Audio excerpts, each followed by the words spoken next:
now. Hallelujah. All praise, honor, and glory goes to the Most High. I pray you all are doing well. Happy Sabbath to everyone. Shabbat Shalom. Wherever you're at.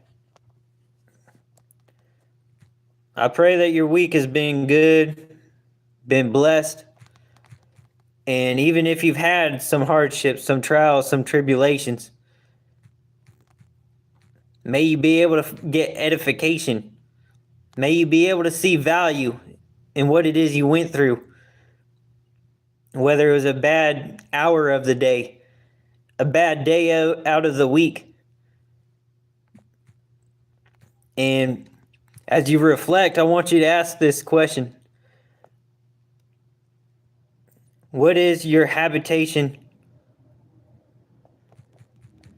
What is the habitation of your dwelling? Are you dwelling on what went wrong? Are you dwelling on your circumstances? Are you dwelling on the current situation you're in?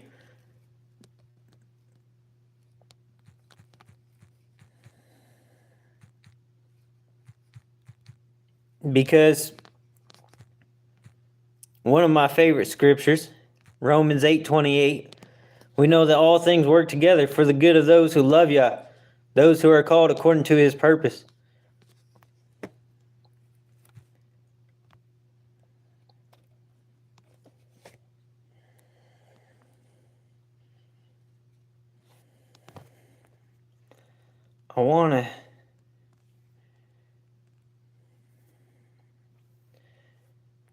Why won't this let me put it in a better spot?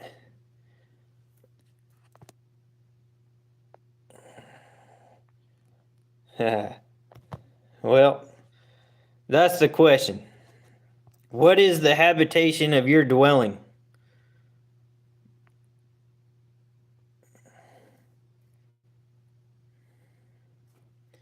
Because as we go through the week, we're dealing with other people. Maybe we're dealing with some spirits within ourselves that we're wrestling with. And we go through different trials, different tribulations. We're not sure what the Father's really doing in our lives. You know, sometimes these things are happening because of our own doing, our own mistakes, our own sins. And other times there's the refining process where the Most High is trying to grow you. And so as you go through the week and you face these different trials, these tribulations, these hardships, what is the habitation of your dwelling? Are you dwelling on what's wrong? Are you dwelling on the situation you're in? Are you dwelling on your circumstances?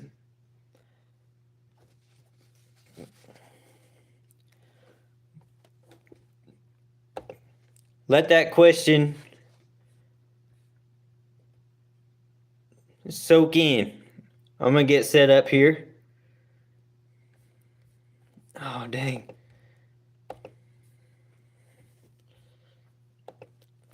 Pull up some scriptures.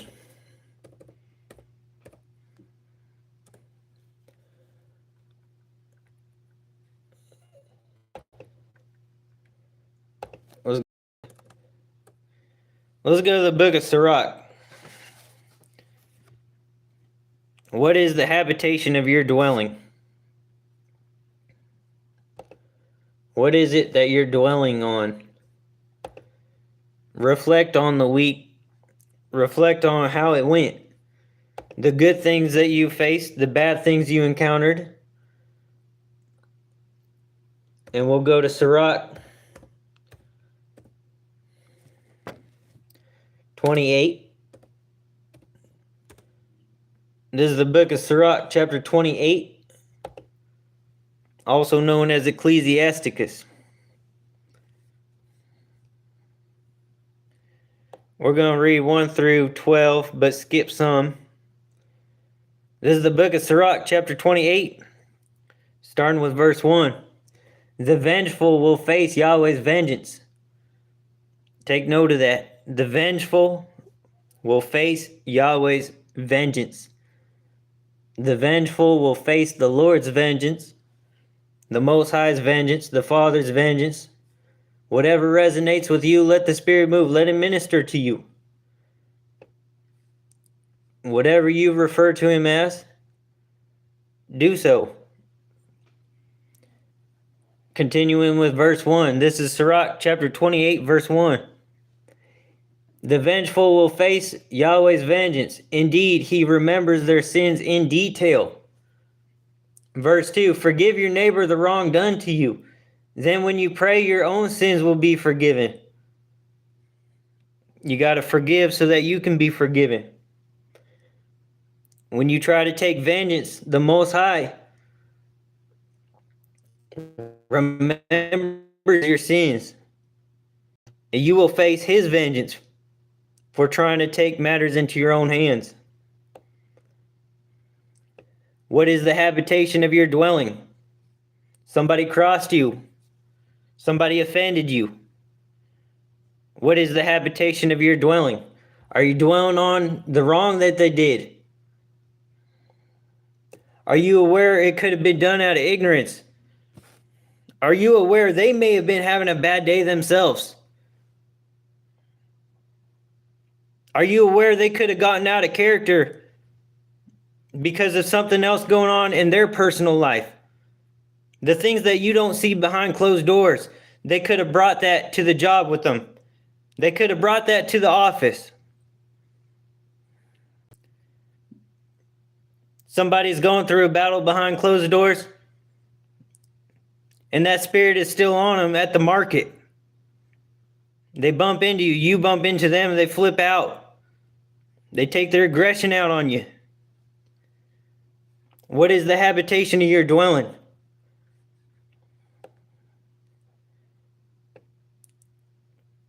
Verse 6. Remember your last days and set enmity aside. Remember death and decay and cease from sin.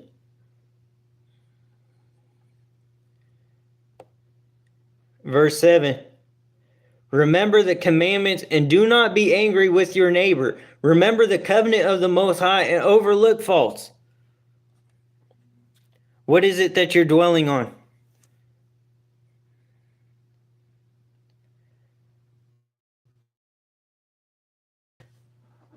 That you have against someone? Are you dwelling on somebody else having a bad day and they got out of character and offended you? Here's something. Maybe we neglected to take care of something and it broke down on us. A dryer. Or we neglected to take care of something and now we're having to make repairs on it. Because we put it to the side, or we got lazy, or some other reason. We didn't value it all that much. And so now the problem has expanded to a greater issue. Verse 7, remember the commandments and do not be angry with your neighbor. Remember the covenant of the Most High and overlook faults. Verse 8, avoid strife and your sins will be fewer. For the hot-tempered kindle strife. Verse 9, the sinner disrupts friendships and sows discord among those who are at peace. The sinner disrupts friendships and sows discord among those who are at peace. You know that thing that's eating you up, causing you to lose sleep at night because you won't let it go. You won't forgive. You're wanting to harbor malice and ill will and contention and strife. And so it's eating you alive, and you won't let it go. You won't forgive them. You won't move past. Verse 9, the sinner disrupts friendships and sows discord among those who are at peace. Now that heavy spirit is weighing on to other people because you haven't got it in check. You haven't worked past that spirit that You haven't worked past that offense that is eating you alive. What is the habitation of your dwelling? Think about that. What is it that you're dwelling on? Are you dwelling on your hurt? Are you dwelling on your pain or the circumstance that you're in? Are you dwelling on your current situation? Or are you dwelling on the promises of the Most High? Fix your focus. Fix your focus. Pay attention. What is the habitation of your dwelling? I keep asking this because I want it to sink in.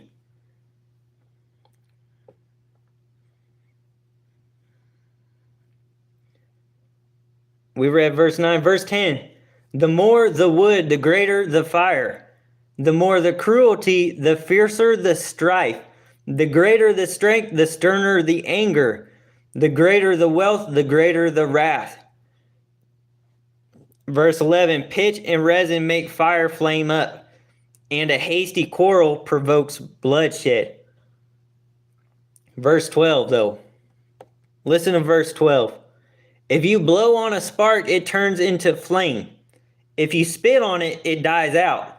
Yet both you do with your mouth. All right, so if you blow on a spark, it turns into flame. Any of you who have been in the woods, done survival stuff, maybe even done Boy Scouts, or you had some older peers, you were around some male role models. They teach you survival skills, different things like that.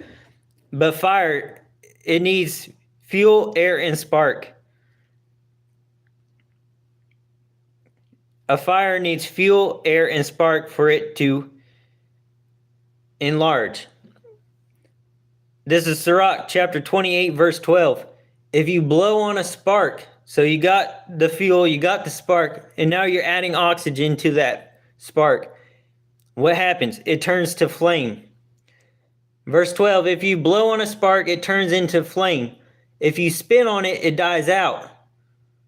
Yet both you do with your mouth. What is the habitation of your dwelling? Are you dwelling on what's wrong? Are you dwelling on the negatives of what went wrong? Fix your focus. Ask yourself, what is the Most High trying to show you? What can you learn from this? How can you grow and evolve?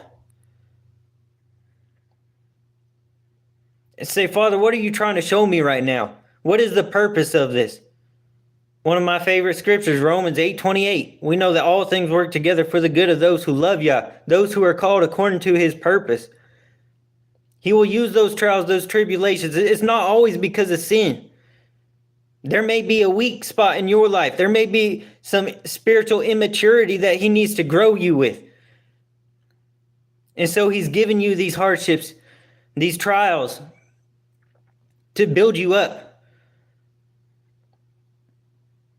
Like gold through the fire.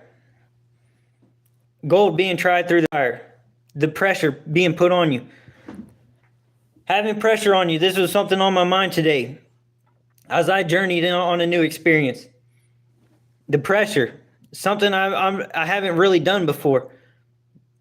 There was a task at hand I'm not the most experienced in. And the pressure was on me. What is the habitation of your dwelling? Sirach 28:12. If you blow on a spark, it turns into flame. If you keep dwelling on those promises of the Most High, watch how your attitude changes. Watch how your life starts to improve. Verse 12. If you blow on a spark, it turns into flame. What is the habitation of your dwelling? If you keep dwelling on those problems, those negatives, all the things that are going wrong, if you're not able to see any light in the midst of your situation,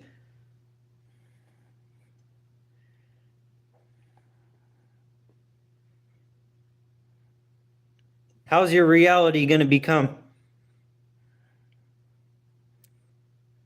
If you blow on a spark, it turns into flame. More than likely, you're going to become more negative. you're going to become further down, wallowing in a pit that you've dug by dwelling on what's wrong, dwelling on the negatives, dwelling on your current situation, dwelling on the reality of the matter. Fix your focus. Let's go to Psalm 91.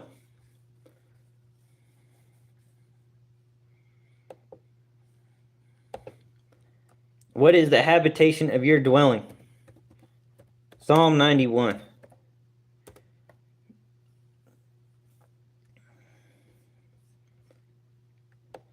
AMP. I like to switch it up. Different translations speak differently.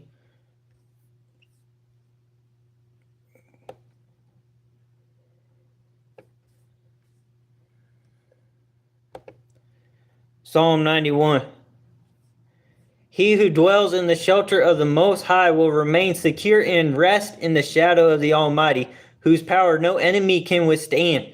I will say of Yahweh, He is my refuge and my fortress, my Elohim in whom I trust, with great confidence in whom I rely. For He will save you from the trap of the fowler and from the deadly pestilence. He will cover you and completely protect you with His pinions, and under His wings you will find refuge. His faithfulness is a shield and a wall.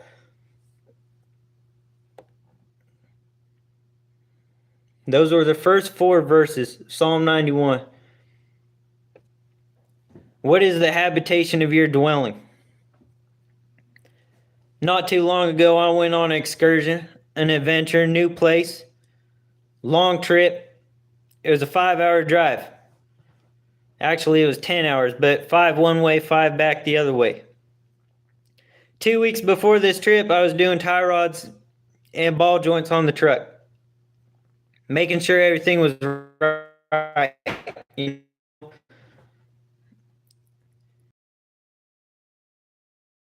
A part wearing out, tie rods, okay. Had it tore apart, ball joints were a little loose, I changed those as well.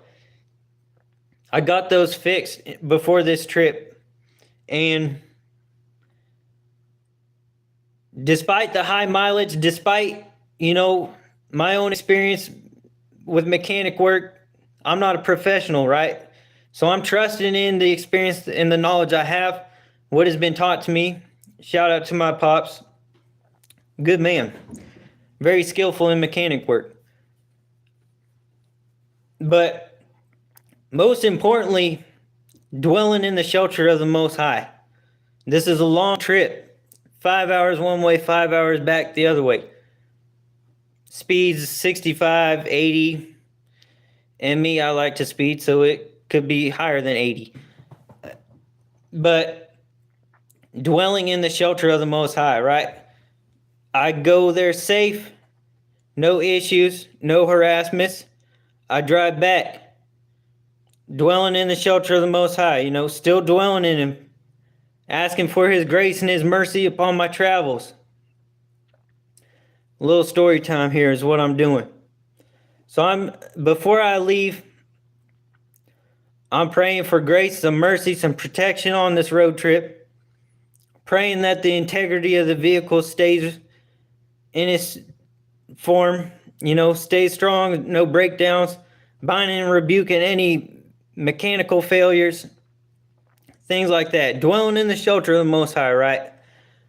Get over there safe, make it back safe. I go back into the driveway. Cook. Oh man. I go look underneath. CV axles are wearing out. This is a 10-hour trip altogether. 5 hours one way, 5 hours back. But what is the point I'm getting at is, what is the habitation of your dwelling? I could have been dwelling on, it's got high mileage. I'm not the most experienced mechanic. Maybe I didn't get the bolts tight enough. Dwelling on the age of the vehicle. Dwelling on all the things that could have gone wrong.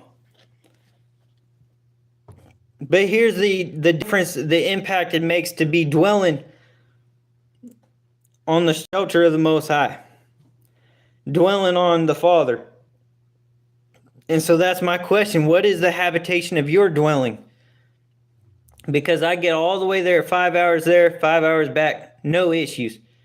And then I go to back in the driveway on my way back, and CV axles go out.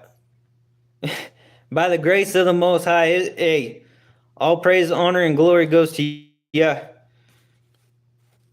But this is the point I'm getting at, is by dwelling in the shelter of the Most High, the impact it can make, versus if you're dwelling on the negative, dwelling on what could go wrong, the what ifs.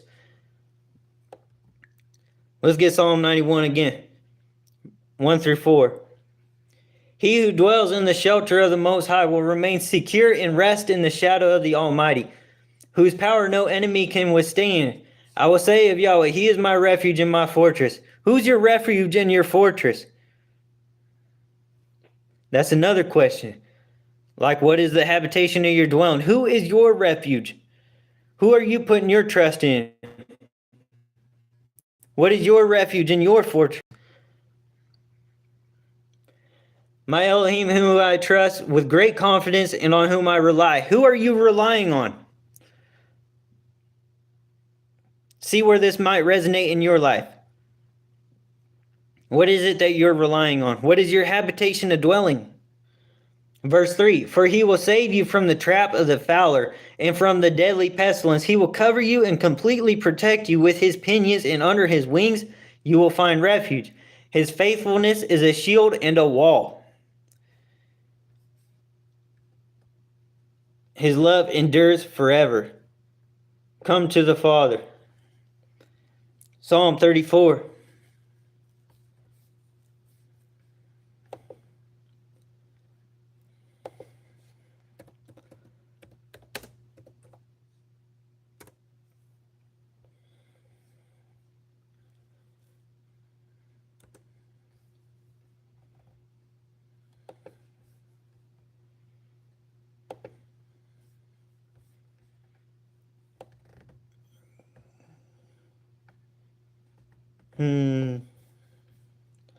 Psalm chapter 34.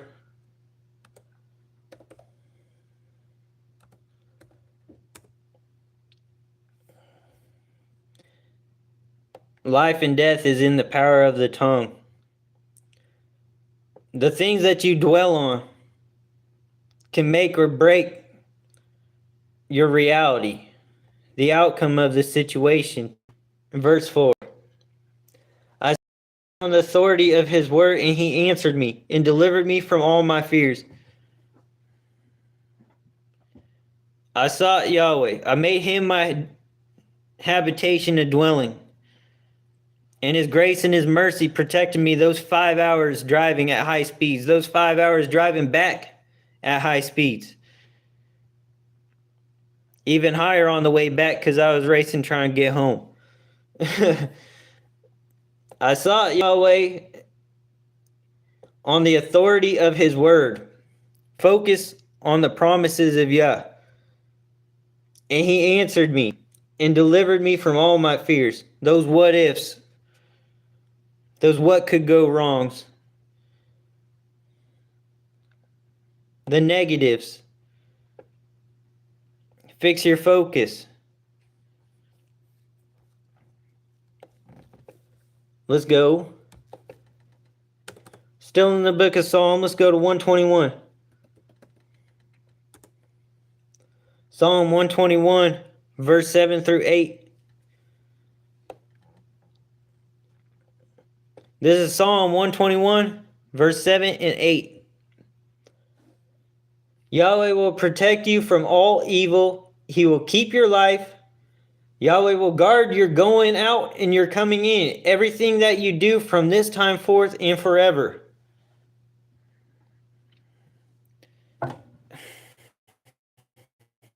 But He's not doing your habitation, a dwelling. Are you saying one thing with your words, and then your actions are putting your trust in something else?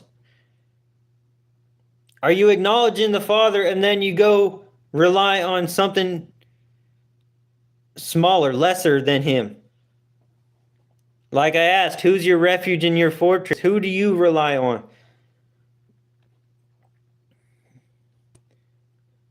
Psalm 121, verse 7 and 8. Yahweh will protect you from all evil. He will keep your life. Yahweh will guard your going out and your coming in. Everything that you do from this time forth and forever. I drove 5 hours one way, no issues. 5 hours back, no issues. And then I go into the driveway. I'm backing into the driveway, and a part fails. Yahweh will guard your going out and your coming in. Everything that you do from this time forth and forever. Verse 7, Yahweh will protect you from all evil. He will keep your life. I want you to know and understand the power of having Him be your dwelling. Having Him be the habitation of your dwelling. This is a long road trip I went on. 10 hours round trip. And each time before I left, I'd pray, asking for grace and mercy on the roadways. Look over my brothers and sisters. Help us all get to our destinations safe and sound. Allow us to return home,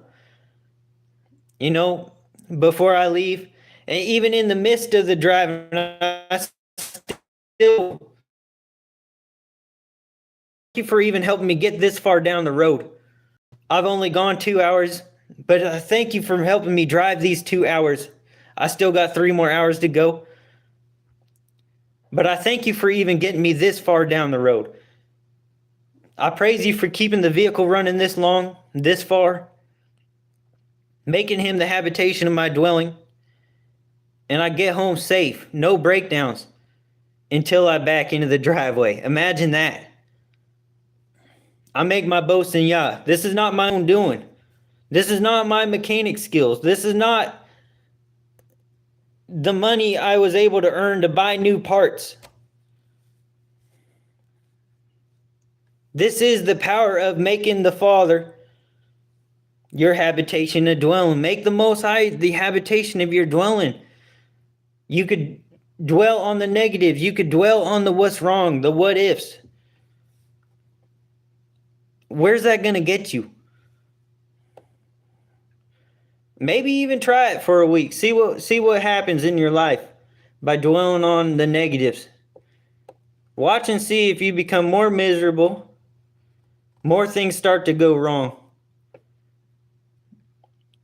But when you focus on the promises of Yah, focus on Him, His goodness, His mercy, His everlasting love, making Him the habitation of your dwelling. Despite what it is you're going through, still making Him the habitation of your dwelling, and see how your attitude shifts. See how things start to improve.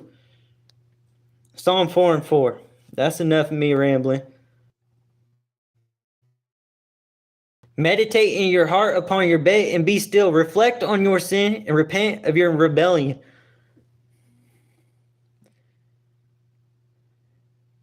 Tremble and do not sin. Meditate in your heart upon your bed and be still.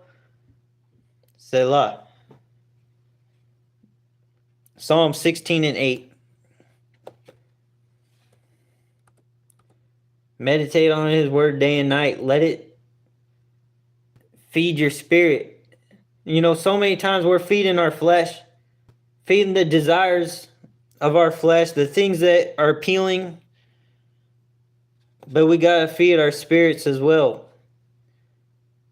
I got another video I want to do on what I've learned from working manual labor jobs and how it relates. But Psalm chapter 16,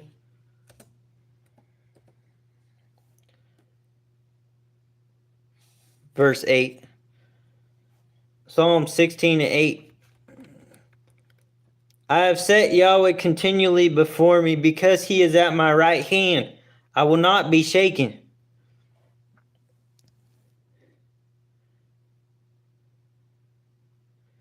Verse 9, I want to read that too. Therefore my heart is glad in my glory. My innermost self rejoices. My body too will dwell confidently in safety. Many people, they may be hesitant to go feed homeless or, go run up on a stranger and give them something. I get it. It is, you don't know what kind of germs people may be carrying, what kind of spirits you may pick up. You don't know how they're going to react. Different things like that. But one thing I've found out from being a cheerful giver, having some extra food or extra water bottles with me in the vehicle and seeing somebody on the corner, when I got time to pull up and help them out, the amount of confidence that I will have to just walk up randomly on a stranger, being able to be light, being able to bless somebody as the Most High has provided for me. Was it Psalm 16? Psalm 16 verse 8 and 9. I have set Yahweh continually before me. Because he is at my right hand, I will not be shaken. Set the Most High before me. Look, Father, I'm trying to be a light. I want to be an example of you. Let your light shine through me. Use me as a vessel for your glory. Allow me to bless somebody as you've blessed me. I have set Yahweh continually before me because he is at my right hand. I will not be shaken. Verse 9, therefore my heart is glad in my glory. My innermost self rejoices. My body too will dwell confidently in safety. When you are in line with the Most High's will, when you're doing something that's pleasing in his sight, you don't have to worry so much. You don't have to fear of how's this person going to react. I'll run up on a stranger trying to bless them. Are they going to shoot me? Are they going to stab me? Are they going to try to rob me for more than what I'm giving them? Those thoughts go out the window. Because you're doing something righteous. You're doing something that's pleasing in the sight of Yah. Whoever lends to the poor lends to the Lord, and they will get their sure reward. Paraphrasing those, but you get the picture. So verse 9, therefore my heart is glad in my glory, my innermost self rejoices. My body too will dwell confidently in safety. You can dwell confidently in safety, knowing that, hey, you've got the Most High. He's backing and supporting what you're doing. Yeah, you don't know this person. You don't know what kind of funk they may have picked up. But you got the Father with you. And so you can run up on a stranger and give them something. And that's a blessed feeling. That's such a wonderful feeling. When all those thoughts go out the window, like, hey, it don't matter how they're going to react. It don't matter what they do to me. I'm trying to be a light. I'm trying to honor Yah. Let his light shine through me. And watch how the Father supports it. John 15:7.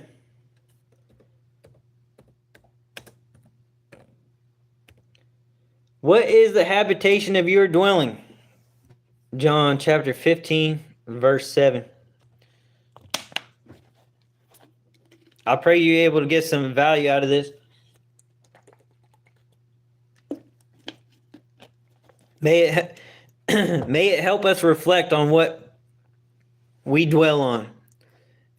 May you use this message to analyze the thoughts that we dwell on. May it allow us to reflect on what we make our habitation of dwelling. John 15:7. If you remain in me and my words remain in you, that is, if we are vitally united and my message lives in your heart, ask whatever you wish, it will be done for you. Fix your focus. Remain in him. Let his words remain in you. If you remain in me, my words remain in you. That is, if we are vitally united, my message lives in your heart. Ask whatever you wish and it will be done for you. You know those promises of the Most High, how He'll provide for you, no weapon formed against you shall prosper. Oh, ye of little faith. You remember quoting those scriptures? No weapon formed against me shall prosper. If Yah be for me, who can be against me? And then you go through those situations, those hardships, that pressure gets put on you, and all that goes out the window. And then the outcome doesn't go the way you expected. But what does the word say? If you remain in me and my words remain in you, that is, if we are vitally united and my message lives in your heart. Yeah, you remember quoting those scriptures? But will you hold on to them when that pressure is put on you? Will you go back to those scriptures, or will the current situation change your thinking, change what you dwell on? You remember quoting the promises of the Most High, but now that the pressure's put on you, all that went out the window and you're dwelling on what's wrong. You're dwelling on the what ifs, the what could go wrong, all the bad things that might happen.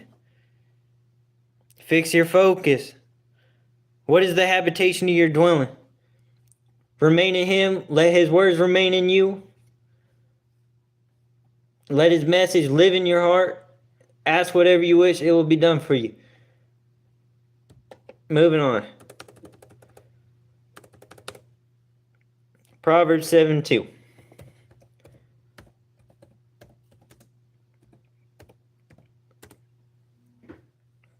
Keep my commandments and live, and keep my teaching and law as the apple of your eye. Here's another aspect of what is the habitation of your dwelling. You know, the commandments of the Most High, those things that keep you on a narrow path.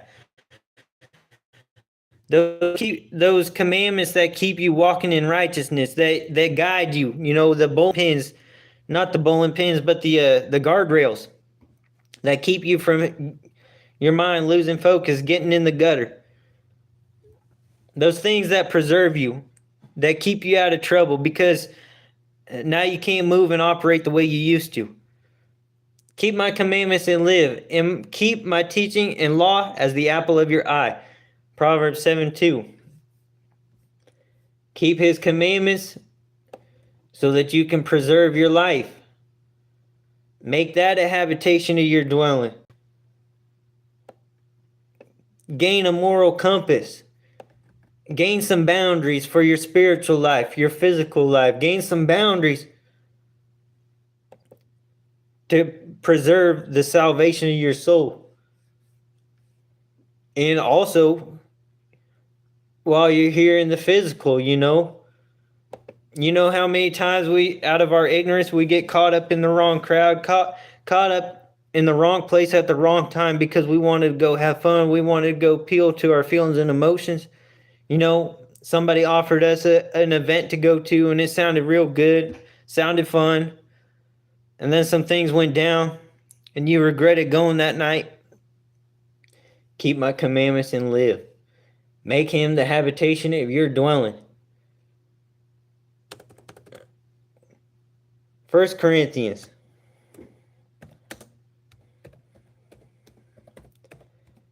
I hope you guys are having fun. What else you got going on that's important tonight?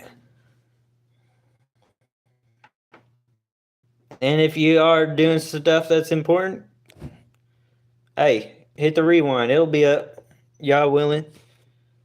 1 Corinthians 15:33.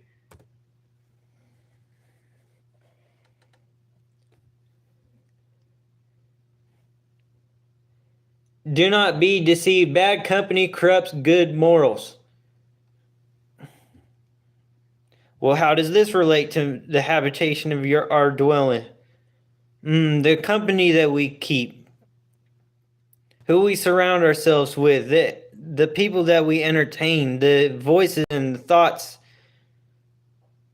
of others that we mix and mingle with. those who are trying to pull us this way, trying to pull us that way. You're getting all these different ideas thrown at you, all these different things that they sound good, they sound fun, all this different advice, but you got to be able to decipher. Is it in lines with righteousness? Is it going to lead me down a path of destruction?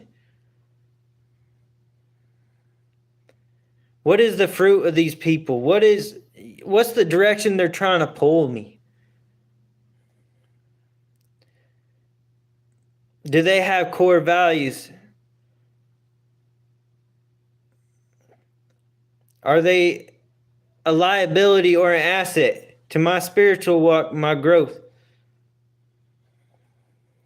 Is this company going to take a toll on my physical health? Are they going to start trying to,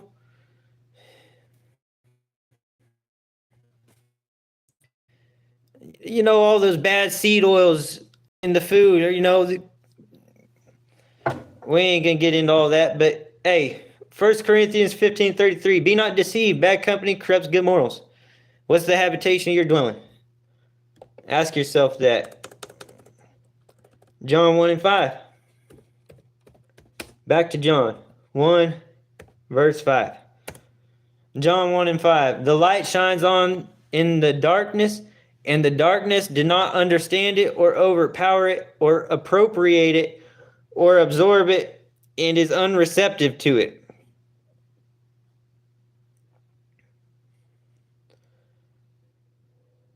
The light shines on in the darkness, and the darkness did not understand it.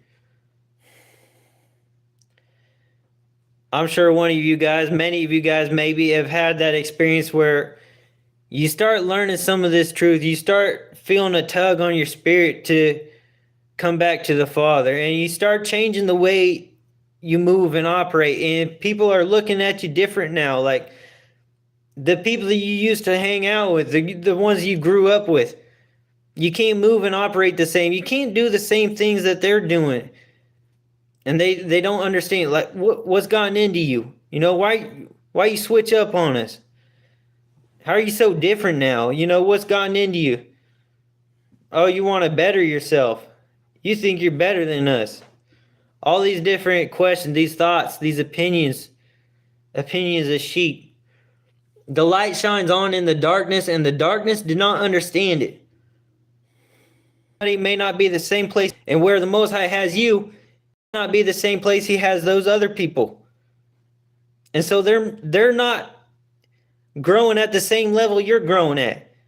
And so they may not understand what's gotten into you. They may not understand what this tug on your spirit is, why you're trying to better yourself, why you're trying to clean up your addictions, your habits, those strongholds. Why are you trying to break the strongholds in your life? And why are you trying to be different from us? Because they're not growing at the same rate you're growing. The Most High doesn't have them ready for where you're at right now. He may need to show them some more things before he gets them to grow at the same level you're growing at. Think about that a little bit. The light shines on in the darkness, and the darkness did not understand it. The Most High may not have them ready to grow at the same speed you're growing, and so they may not understand it. All right, Matthew 7:6. We're almost done. 2 more. Matthew chapter 7, verse 6.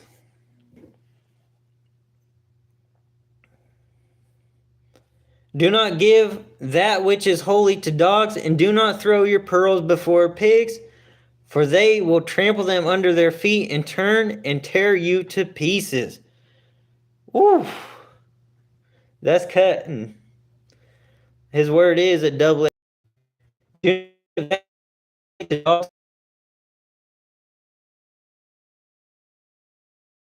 and tear you to pieces. Just read, the light can't understand the darkness. Darkness can't understand the light. I'm chopping it up, butchering it, but the one we just read, John 1 and 5. Do not give that which is holy to dogs. Look, plant the seed. Let Yah get the harvest. All right, you already showed them, you already explained to them where you're going.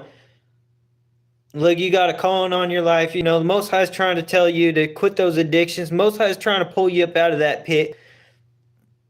The Most High is showing you the detriments of your habits. And so you can't move and operate the same way that you guys are going. I can't move and operate the same way you guys are going. Most High's got something else for me. It's time for me to transition to something different. And so they may not understand that. You don't need to explain more. Look, you gave them the seed. You throw any more pearls before dogs, giving more information, more and more and more, trying to get them to understand and grasp it. What's it say? For they will trample them under their feet and turn and tear you to pieces. They're not ready for it yet. Look, you planted the seed. Let Yah get the harvest. You show them by your actions. You show them by the change in the positive direction that you're trying to better yourself in. And by you doing so, the light will shine much fortune and favor. And things are going well in their life. This will make them wonder, and the Most High can start dealing with them. But you're going to run yourself out trying to explain things, trying to over-explain and give what is holy to dogs. They're not ready for it. They may still be on the milk, not able to break down solid meat or even digest it. Yah's got them in a different place. Everybody's growing at different rates. Where the Most High has them may not be the same place He has you. And where He has you may not be the same place He has them. All right. Psalm 91. Back to Psalm 91 before we close out. I hope you're getting something out of this message. I just keep babbling, rambling on. But I pray that the Father's using me as a vessel for His glory. May this be edifying. May you help analyze and reflect on your situation, what it is you're dwelling on. What's the habitation of your dwelling? Psalm 91, 1 through 4. He who dwells in the shelter of the Most High will remain secure and rest in the shadow of the Almighty, whose power no enemy can withstand. I will say of Yahweh, He is my refuge and my fortress, my Elohim in whom I trust, with great confidence in whom I rely. For He will save you from the trap of the fowler and from the deadly pestilence. He will cover you and completely protect you with His pinions, and under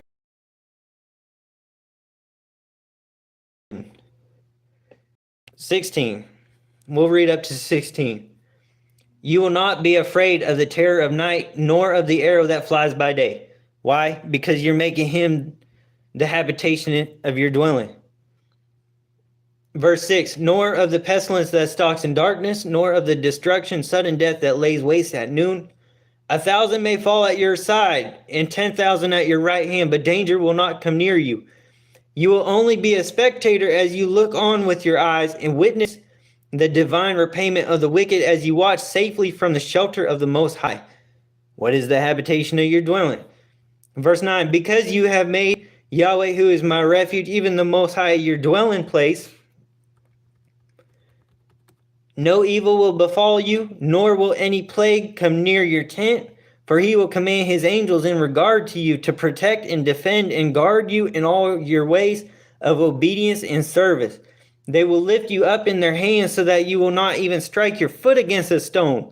You will tread on the lion and the cobra, the young lion and the serpent you will trample underfoot. Because He set His love on me, therefore I will save him. I will set him securely on high because he knows my name. He confidently trusts and relies on me, knowing I will never abandon him. No, never. Verse 15. He will call upon me and I will answer him. I will be with him in trouble. I will rescue him and honor him. With a long life, I will satisfy him and I will let him see my salvation. Amen. Hallelujah. I pray you all have a good rest, great weekend. Stay safe. Be careful.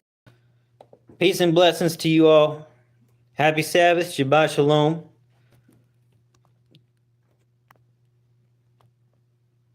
Glory to